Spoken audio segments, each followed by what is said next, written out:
negara, menurut saya semua agama yang ada di dunia itu berasal dari Indonesia. Oh ya? Mengapa? Agama kan urusan sama atas. Ya. Urusan atas itu hanya kalau contoh ya, kita melihat gunung, danau, kerasa nggak atau deburan ombak, ada sesuatu yang besar gitu, Ya. yang mengganggu di dalam kita. Itu spiritual.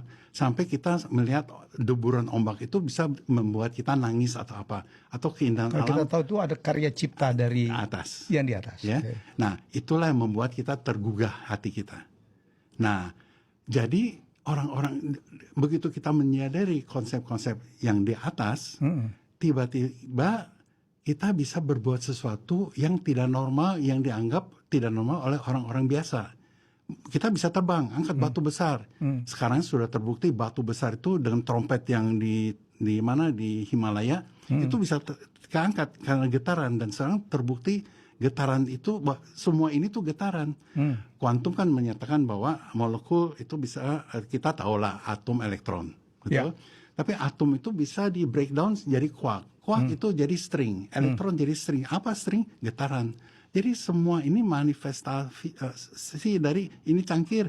Juga karena getaran itu membentuk seperti ini. Bapak juga, saya juga. Tapi getaran Bapak nggak sama dengan getaran saya. Karena itu bentuk Bapak nggak sama dengan bentuk saya. Terbukti sidik jari kita berbeda. Nah, kita berkomunikasi dengan atas itu lewat getaran yang disebut getaran hati. Itu kuantum ya, Pak? Itu kuantum, terbukti sekarang. Tiba-tiba kita berhubungan, kata kuantum. Betul lagi, orang zaman dulu mengatakan bahwa kita saling berhubungan, tapi kan dia hanya mengatakan, kuantum membuktikan. Nah, satu atom ya dipecah jadi dua, dipisahin, satu digoyang, ini kegoyang. Jaraknya jauh, ya, antara planet dan planet. Jadi dengan kata lain, ini semua ini adalah kekuasaan di atas, hanya bisa kita ketahui kalau kita diam.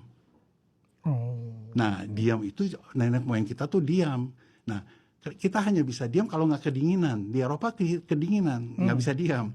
Ya, jadi nggak mungkin spiritual itu terjadi di Eropa. Di negara 4 musim lah ya, Pak? Nggak mungkin.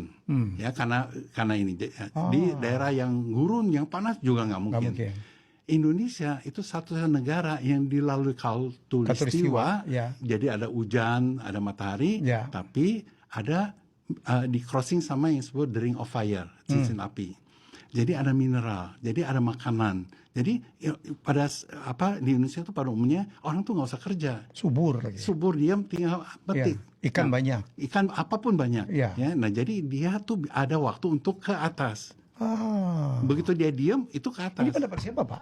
Ini dari siapapun akan ke sana. Bapak juga kalau perhatiin Bapak kalau juga itu saya mikir gitu. Yang pertama mikir ini siapa, Pak? Enggak, bukan saya semua. Saya cuma menyadari.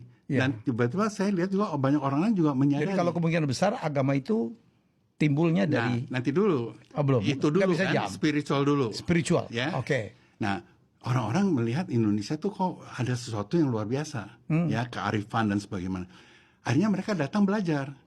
Nah, begitu mereka datang belajar, nggak ada buku. Orang kiai kayak di Indonesia itu mengatakan, kamu tinggal duduk aja, lihat danau, lihat hutan, lihat apa, menunjuk. Nah, dia hanya lihat dan terjadi. Jadi nggak baca buku, nggak ada apa-apa. Pendidikannya gampang, bukan dia ngajarin, tapi dia tinggal bilang, kamu ke situ aja. Nanti kamu merasakan sesuatu, itulah awareness itu yang membuat kamu jadi sehebat saya ceritanya. Nah, akhirnya dan mereka juga berhasil. Waktu mereka pulang nggak bisa kan nunjuk, soalnya nggak ada kan, ada di Indonesia. Maka mereka menulis buku. Menulis buku. Dari buku itulah pelan-pelan jadi agama. Dan diimport kembali lagi ke kita pikir itu lebih hebat, padahal kita yang sebetulnya kayak mineral kita diekspor jadi mobil, kita padahal lupa bahwa mineral semua dari kita. Ya enggak? Nah, inilah yang saya pikir Indonesia itu harus sadar bahwa kita tuh ya jangan, sains tuh bagus. Hidup ini sebenarnya lingkaran. Dan kata lain, pagi, siang, malam, tumbuh, mati, dan itu kan lingkaran. Ya. Dan artinya apa? Kita tuh sebenarnya hidup kita ya, local wisdom kita itu berurusan dengan lingkaran. Selalu, apapun. Ya. Nah, tapi Eropa nggak ngerti. China juga berusaha mengerti kan. Dia bilang, di dalam lingkaran anggap putih dan hitam, dia bilang. Tapi di dalam hitam tahu bisa jadi putih. Putih tahu jadi hitam. Dia bilang, oke, yang putih itu selalu membawa biji yang opposite. Ya, timbullah yin sama yang. Itu dia berusaha Menerjemahkan, ya, menerjemahkan.